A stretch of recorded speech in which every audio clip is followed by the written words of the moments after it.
Hello mga katita! Welcome back again to my another daily content challenge. So don't forget to follow or send seed to receive a coupon code. Kaya, alat na! And thank you so much sa ating mga loyal supporter na nag-send ng seeds and nag-bookmark sa atin. Currently, rank 55 po ngayon si Tita Perry sa Best Streamer Award. Yan. Kaya thank you so much guys. Thank you din nga pala ulit sa ating mga new sender for this week. At ayan, special shout out nga pala sa ating top seed sender for this month. Sila Naomi, yan, Popoy, Mizays, Apple Cake, and Clint John. Ayan, si Naomi, random player yan from East 103 na nag-send sa atin ng 2,100 plus seeds. That's the highest seeds na na-receive natin so far. Thank you so much, Naomi. Luma katita, another war, another day na naman tayo dito sa East 103B shop.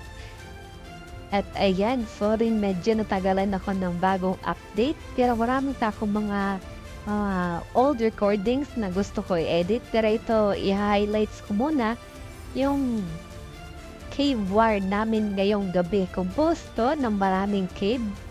At ito na yung cave 2 na war namin with the red crowns. Ayan. Mostly kasi kada pasok ko ng cave during night, walang mga red crowns na kalaban. Kaya nahihirapan, hindi ako nakagawa ng recent content. Ayan. Kaya dito, nirecord ko na talaga since merong mga red crown tayong mga kalaban. Ayan, naka-wall na sila yung mga red crowns. Ready na yung setup nila para i-block kami papasok. Ayan, grabe, napaka-solid ng mga wall nila. Nandiyan yung mga kuya nila. Ayan, si Wihu. Diyan sila Sleazy. Yan, may grabe. Unat. Ito inaantay ko makapasok. Yung mga beat. Yung mga kuya namin. Ayan, pansin nyo, try pumasok ni beat ni Luck. Beat Luck. Yan yung isa naman. Beat Brother. Yan, try nila pumasok sa loob. Pero ito, tingnan nyo. Paano makakapasok si Tita Perry. Ito yung pinaka-best move na nagawa ko so far sa Cave War. Sana makomment nyo yung gagawin kayo ni Tita Perry. Ayan, na-NB na. Nakalasit ako doon. Yan, tingnan nyo sinong pumasok sa loob. Kasama ko lang naman dito sila Beat na General. Sila Meow na Dagger na Assassin. Nandyan rin si Beat Luck na Assassin. Tatlo kaming assassin na sa loob, guys. Kaming tatlo na nakapasok na assassin. Ayan, inubos ni Tita Perry. Nakailang kill ako dito na sunod-sunod. I think 6 times. 6 times or 7 times. Ako nakasunod na kill dun. Boost talaga, guys. Pagkabiyak ng wall nila, pagka-breach ng wall, wala. Naubos namin agad. Tingnan nyo lang naman, napakaraming blue crowns. Hindi yan namin dinideny. Napakarami talagang blue crowns. And napansin nyo, medyo maliit ng red crowns kasi nababasa ko merong issue. I don't know kung totoo ba or hindi. Hindi ako nakapag latest chismis last week kasi medyo inactive ako last week since na-busy ako sa work. Hindi ko alam mong recent issue ngayon. But onti lang yung red crowns. Mas umonte. Yan. Si Wihu yun na. Napatay na si Wihu. Yun yung top 1 guys ng global Wihu. I mean, top 1 ng is 103. Global ranking yun siya. At ito grabe ang awayan nila sa chat, sa region chat guys. Yan, grabe.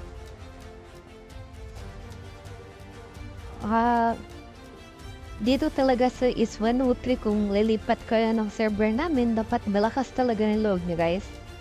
Kasi yung mga trash token dito, naku, dapat malakas ang log mo. Kaya hindi na ako sumasali dyan sa trash token, minsan lang. Kasi baka maiyak tayo guys. Yan. Ito napakaganda.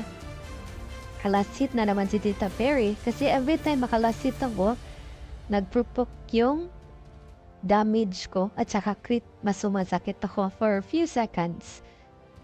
And kaya sunod-sunod, grabe, sakit talaga. Dagger ba sa nakalasit. And di pa rin nila sinupot, then ay nila bumalik sa cave. Pero imposible na talaga guys. Basta nakapasok na sa loob yung mga blue crowns, 90% talaga. Amin na talaga yung cave. Kasi tingnan nyo naman kung gaano karami ang blue crown sa loob. Ayan, binalikan ko. Nakupuno yan sa loob. Yung mga nasa labas, ito yung mga nag-PK ng mga kalaban. PK team, pero marinig kaming, yun, nasit na naman ni Tita Perry. May nakailang kills ako dito. I think more than 10. Grabe. Yan, gandang war to guys. Yan, tingnan nyo. Marami na rin naka-mythic sa mga blue crowns. Yan. Puno yan sa loob guys. At ito, pinasok na namin yung Cave 6. Trinay namin yung Cave 6. Cave to yung kanina guys ha. Cave to yun. Panalo kami dun. Super dominated talaga yun ng blue crowns. But it wrote, trinay namin ang Cave 6. Basta Cave 6 guys, adi talagang percentage na makuha namin to. Yan, TP si Sin. Kasi pag Cave 6, yung mga kailangan ng Diaz para makapasok. Yan, inubos mo namin yung kalaban na nagdi-DPS. Basta mga ganito na mga Cave 5, Cave 6, yan mga kailangan ng Diaz. Unti lang talaga kami nakakapasok. Hindi solid yung force namin. Though hindi rin solid force na mga red grounds kasi unti lang rin sila. Pero grabe, ang sakit niyan. Mga global ranking yung account ni Wiho guys. Di basta-basta. Ayan. Si Wiho, umalis na ako dun sa Octopus Chamber, wala dun sila Bit. Pagkita ko, wala si Bit. Yan, si Bit kasi tumatama dyan sila L1. Nakita ko, wala dun si Bit, umatras na ako. Ito, ang ginawa namin dito, trinay muna namin. Bigyan ng repair yung mga kasama ni Wiho. Yan, ayan na si Bit ulit. Ayan, isa yan sa tumatama kay Wiho, si Bit. Yan, tara na. Ito guys, sinunyo, anong gagawin nila? Yan, fast forward lang tayo. Hindi ako lumapit, inantay ko mag-hit yung mga Bit. Yun, si Baby Wiho. Mga pinatipin nila. Ito, dito si Wiho. Since hindi ako dyan dumatao kay Wiho, ito, tinay ko sa ito si Yun. Kaso, tumakbo si Yun. Yan. Fast forward ko na to guys. Times 4. Ito, 4 times. Grabe. Times 4 ito guys, pero ang kunat talaga ng Cave 6 na burst. Hindi at nabasin namin. Super slow DPS talaga sa Cave 6. Red, grabe. Ilang times itong ginawa ako para hindi kaya mag-board. C6 to, pero nagtawag kami sa inyo namin na baka may gustong pumasok para baka makuha ka namin tong Cave 6. Kasi ito, kulang ka talaga amin DPS. Ilang minutes na to guys. I think this around more than 5 minutes. 7 minutes na hinihit namin yung boss. X1 lang nabawas namin. At ito, tingnan nyo gagawin nito sa ferry. Ayan, nagtingin ng craft kasi na-excite mag-craft ng epic armor. Yan, super excited kasi mag-craft ng epic armor. Ayun. Pagbalik, tingnan nyo anong nangyari. Uy, deads. Kat na Tita Perry. Yan, bus kami sa loob. You stay pa more. And tinay ko ulit bumalik sa cave 6. Kaya tingnan nyo anong mangyayari. Ayan. Patay kaya naman Tita Fairy. At yun, sinabi na nila, pass na daw kami sa C6, guys. Give up namin yung C6 na cave. Bawi na lang kami sa next cave. Ito, C3. Yun, talo kami nun, guys, sa C6. Ayan, shoutout daw. Sabi ni Fort yun, shoutout kita Fort. Timing. Ito, guys, Moody. C3. Ito, walang contest, kaya pass forward ko na. Walang contest dito yung kalaban, kaya kami na lang magpatayan. Mag-aalay dito. At ayan, nakita nyo na yung aking epic glider. Hindi ko pa yun na-edit na content, guys, pero nasilip nyo na. Please watch my epic glider content. Kakakuha ko lang talaga ng gahapon. Sana panoorin niyo yung content ko dyan. Test. Ito, Tura naman. Tura, ayan. C3 wala rin contest. Kaya ito kami nagpatayan ni Kuya Whitespeed. Ito si Kuya Whitespeed ito. Isa to sa mga main course namin sa Blue Crowns. Sa East 103 Bishop. Grabe ang pundat niya na dual sword, guys.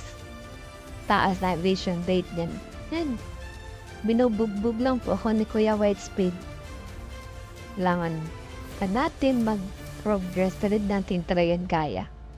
Mga spender naman yan dito sa East 103 Bishop. You're taking na naman. After nito, guys, meron pang C4. Try na naman namin yung C4 kung magka-contest yung kalaban. And shortcut ko na kasi wala pa rin tayong contest for next cave C4. Ayan, kami na naman ang nagpaluan na maalay namin sa loob. At ayan, sana guys, na-enjoy nyo yung content natin ngayong gabi. Compose po ito ng Cave C2 War, C6, dalawang C3 at isang C4. Minash up ko na guys para mapanood nyo ng isahan yung content natin. Sorry, medyo napahaba yung content natin this time kasi medyo natagalan tayo ng post. Pero meron pa akong mga upcoming new videos na in-edit. Meron pa akong duel with mga kuya na hindi ko pa na-post. 90% malapit tayong natapos. Meron pa tayo mga old videos sa mga kids. At meron pa akong glider content na palabas. Thank you guys sa mga support nyo. And see you at my next content. Bye-bye mga katita!